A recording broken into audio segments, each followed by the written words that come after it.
This is Nick with Peretti Mazda Covington. Today I'm going to show you how to use your climate control system in the Mazdas.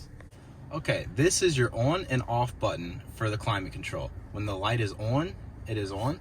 When you have it off, it will turn off. So we'll turn it back on. This button changes the distribution of the air from outside to circulating air, and you can change it back just by pressing it. This will change the fan. This will bring the fan down. This will bring the fan up. This right here will change the distribution of the vents. So now it's on face, feet, just feet, defrost and feet, and then back to face. This is your front and rear defrost. You will know when the light's on that it's on. This is your heated steering wheel. You'll know it's on because of the light, and you can turn it off anytime. This is your heated seats.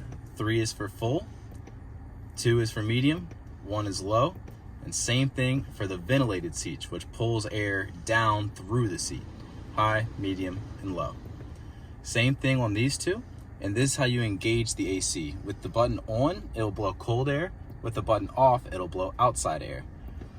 This is the auto button, and that changes the fans to the outside temperature. So if it's hot outside, which it is, when I press the auto button, it will turn the fans all the way up and the temperature all the way to low. That's how you disengage. The sync button will sync the passenger to the driver.